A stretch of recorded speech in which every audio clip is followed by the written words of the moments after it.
Namaste, Star Family. Welcome to the Matrix Oracle. My name is Audrey.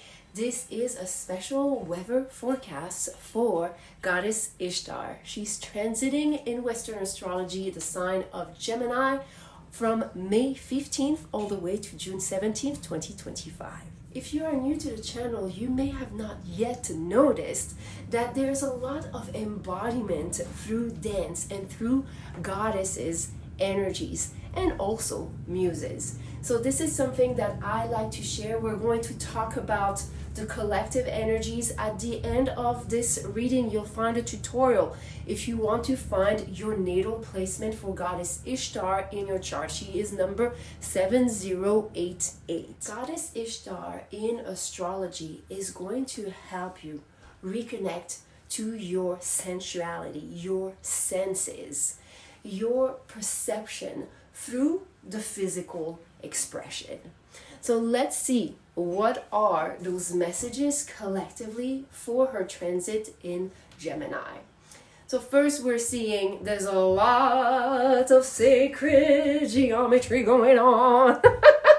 So our senses are going to be hyper sensitive. That's something that we can already feel. I don't know about you, but when that's what I feel. So let's go through them one by one, shall we? I really feel there is something about the overload of the senses and maybe what information they're trying to teach us, show us, okay?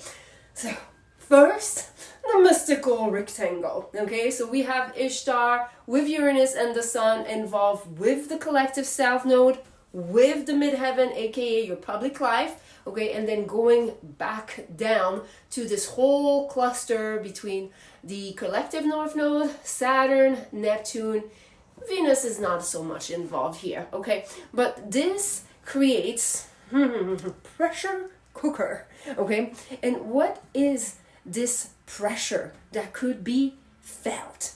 We're going to see how there's another information here with this finger of God, aka the Yod, involves Jupiter and Chiron aiming at the public life. So that's part of our mystical rectangle that involves also Ishtar. This particular Yod is really enhancing the, how can I express this? The need to go within. When things outside of ourselves become chaotic or there's an overload of information. You know, sometimes we just feel things are going on around us. We feel there's communication. There might be also us picking up as empath on other people's frequencies and things. And that's a yard that really brings the emphasis on meditation and taking the time for contemplation, which means here that through contemplation in our public life, we're going to be able to observe, be able to recognize where our energy and thoughts, vibration starts and where it ends. I really feel that here with Goddess Ishtar in Gemini, we're getting some teachings about becoming a super empath. And that's something, if some of you have struggled with your empathy and you feel like it's a curse versus a gift, I have the perfect album for you. And it's called the Super Empath. I'm going to put the link here for my YouTubers. Otherwise, just go into my bio link.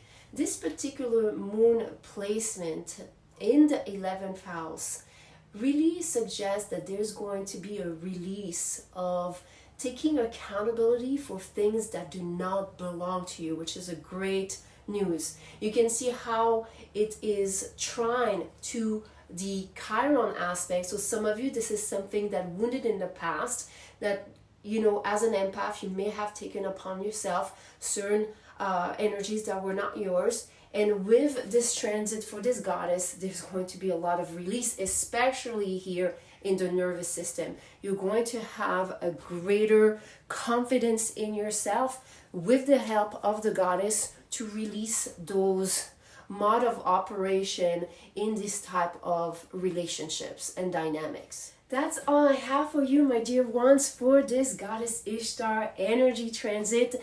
If some of you are desiring to connect in deeper ways to the messages of this goddess, I have on my YouTube Star community, so the paid membership for the goddess or the starseed level, you'll have access to a specific reading so you can connect to your natal zodiac sign of Ishtar, and I share messages but also energy work. What is the goddess asking or recommending to you that you know, that you have the awareness of, that can transform your cells and your field and your nervous system in order to become the super version of yourself, and using the gift of empathy as a superpower. If that interests you, I'm going to put the link here so you can join us for my YouTubers. Otherwise, on Instagram, in my bio link, you'll see one of the options to join our Star family.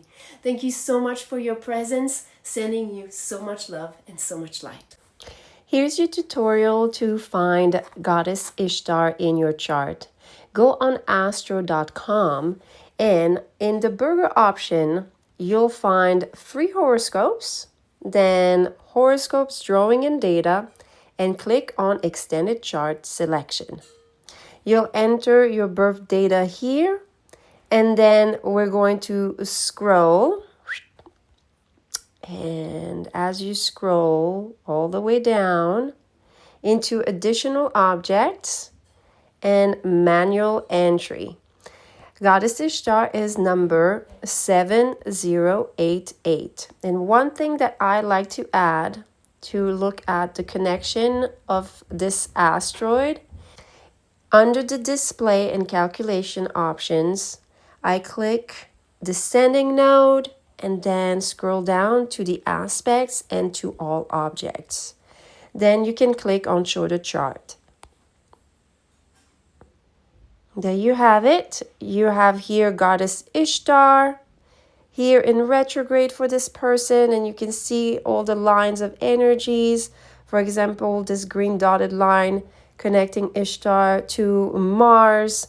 Okay, there would be a lot of messages for this person, for this goddess and asteroid. Namaste.